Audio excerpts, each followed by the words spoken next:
everyone, welcome back. Today I am doing a 12 by 12 scrapbook layout. I haven't actually put one of these up on my channel in quite some time, so I'm super excited to be sharing this layout with you guys. Today I'm going to be taking a very old, I think, Scraptastic kit and making a layout about just me, pretty much. This is a picture from, oh, quite some time ago, before I moved to a new house and everything. It's black and white because I didn't really like all the different colors that were going on in the background, so I converted to black and white. And yeah, I think this was like from, oh, I don't know, like 4 years ago, 5 years ago maybe. I can't remember anymore. Anyway, just a little picture. I don't really do a lot of journaling. I'm just not a very big journaler on my scrapbook pages. Like, I love to journal, but when it comes to scrapbooking pages, what I find really fun is just doing the pages and just making the embellishments and doing the mixed media and all that. So I don't tend to do a ton of journaling on my scrapbooking pages.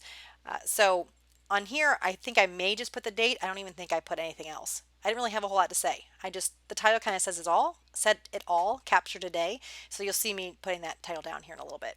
Right now, I'm just working on mounting my photo. I wanted to kind of have a cascading, torn edge kind of look to the photo area. So I took this cloud paper. I'm going to be using some of the vellum that I showed you there, and then I'm also going to be layering on some other pieces of paper below it. I am using kind of the pinky color, which is the background, I believe, of this, what is it, cloud paper, to add some more layers on. So you'll see there that I have the cloud paper and then the vellum, and then I just felt like I needed a little bit of something else. So I will take this little strip that I had left over and kind of finagle it in between some of these different layers.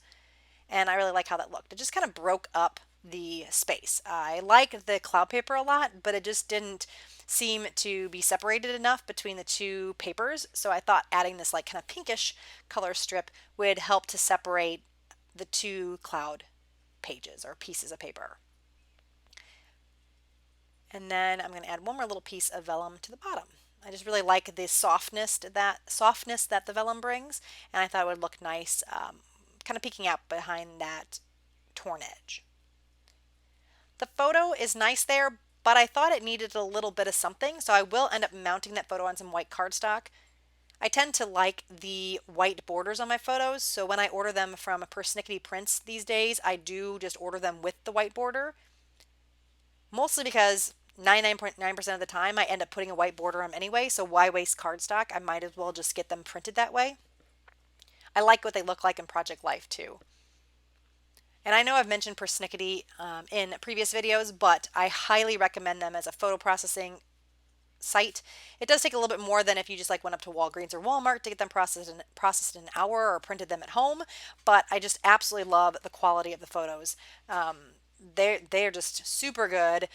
They have some really cool, like these matte cardstock photos that I just picked up. I ordered some photos for Project Life, and they look like little Polaroids, and they're on this matte photo paper that's like kind of like a card stock, like a real thick card, and they really are cool. I really like how they looked, and even the quality was good, even though they weren't on photo paper. So you should definitely check those out. I think they're called like pressed prints, if I'm remembering correctly.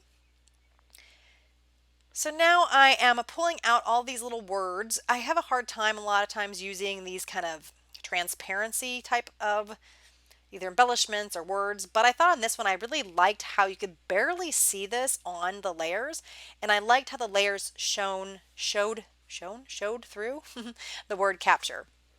And also because it's hard to adhere those type of elements to the page, I just use my tiny attacher to staple it on. I was thinking about using some of those stickers that I have on the left for more of my title, but I decided against it. You'll see kind of what I do here in a little bit. These are the leftover from another layout that I did before, and I couldn't help but use them on something else. There were a whole bunch of strips. I think it was maybe oh, what's her name? Oh, I can't think of her name. But Paige Evans. I think it's a Paige Evans paper, maybe? maybe, I think it is. But I love how it was just all these little squares. And so for another layout, I ended up cutting little hearts out of all the different squares. Well, I have this left over and I had to use it because it was so cute. So you can see here it was perfect to just layer in stripes along the page. And then this shorter strip here, I just put where it wasn't going to be seen behind my photo. And I think I move it up, yeah. So I move those strips up. I want the photo a little bit higher on the page. I tend to put my photos to the top third of the page. I think it's more aesthetically pleasing. Kind of depends on the layout, but on something like this where it says the one photo, I'm not going to do a bunch of different clustering all over the place. I end up putting kind of my photo usually towards the center. And then I will have my title, the captured is there in the middle, but then you're going to see the other part of the title is going to kind of fall off to the right hand side. But first I'm going to take this Fuzzy Navel Peach Lindy Stamp Gang and put it onto my cardstock using the packaging technique and then a little bit of spraying. I did pre-gesso this, which I believe I showed you at the very beginning, just using some clear gesso, I believe, and a little like old key card or whatever to scrape it on. You can use a palette knife, you can use a key card. I've seen those really cool silicone rubber like paintbrushes. Those seem to be pretty cool. I don't have one of those, but you can use that as well. So I'm just kind of sprinkling all over the place, just kind of dabbing up anything that's too puddly so it dries a little faster. And I think I come in with a different color here too. Another kind of pinky peach color, if I remember correctly. Yep. So this one is Cocklebell Coral. These are both like a shimmery. I don't remember the type of spray it is, but it is one that has a shimmer to it. It's not a flat. I know the flats are called like flat Fabios. I don't remember what the shimmer ones are called, but it was one that has a sparkle to it. And I really like the contrast between the two different kind of colors of peachy pink. So I'm just going to place all my strips back on, kind of where they were before, or at least attempting to put them where they are before. I will end up gluing all those down, and then my photo is going to go in the middle.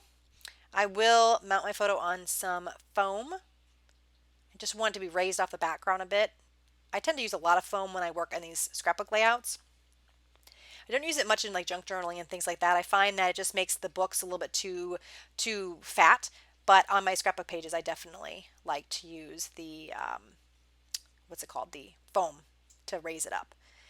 I also did some stitching. I don't know if you saw that. I kind of went through kind of quickly, but on the cherished word, I did go and stitch through that. That's another way you can adhere down your like acetate words and things like that. I did staple it, but I thought it just could use a little bit extra, so I ended up putting that stitching down. Now I just have this little pack of die cuts. Again, this came from the same old Scraptastic kit. I wanted to use some of these up, so I'm just kind of looking around the page, trying to fit things in where I think it's going to look nice. And I want to put my bigger pieces down first typically, and then put the littler pieces on top of it. I do that because the big pieces kind of give you a place to ground your embellishments, and then you can put the smaller pieces on top of it. And it just, to me, is more pleasing to the eye, and then you're not messing with it too much. If you put the small ones down, then you put the larger pieces on later, then you kind of have to move your stuff around too much. Here is where I'm going to add the rest of the title. It's going to be these really pretty, sparkly thickers, and it's going to say today. And I like these two because they are gold and then they also have kind of a pink foam background. So I think it's kind of fun that they're almost like a two-tone. So that's going to go there right to the left. And I like how it kind of overlaps the capture. And I think it looks nice too because the capture is so subtle because it is that acetate. And then the today is kind of bold, but you can still read the capture. So I really like how that looks. And on the Y of today, I'm going to also add a little bit more foam because it is popped up on the picture part, but then when it comes off the edge, it doesn't have that pop up. So you'll see me add a little bit of foam there too. I'm also going to look through these die cuts, seeing what else I can do. I keep this layout pretty simple with all the mixed media in the background and then the hearts. I don't feel like I need to do a whole lot. And oh, I did forget to mention the heart strips. I did sew the top and bottom of those strips, so you can see a little more texture there. If you look real close, you can see that I added some stitching to those strips too. But like I said, I didn't want to do a whole lot more with this layout because it was pretty busy with all the different pattern papers already. So I'm just going to add a couple more embellishments here and there once I finish with the little foam.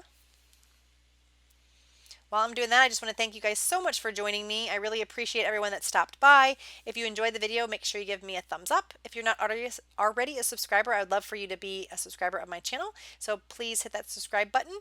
And if you want to know when I'm going to post my next video, you can click on the little bell icon and that will give you a notification. Otherwise, if you have any questions about anything, any comments or anything like that, please leave those below. Love hearing from you guys. Can never have too many comments, especially during this time. It's really nice when I haven't been going out a lot and, socializing as much. It's really nice to talk to you guys that do scrapbooking and things like that. So definitely those comments below.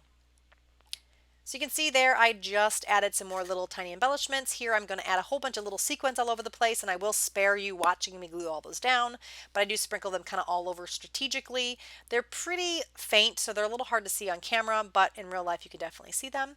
And I'm pretty much, I think, going to end this with adding a few of these Pink Fresh word or phrase strips. Tuck that one in there under today. Really like how that looks there. And then I think I add one or two more here to my other clusters.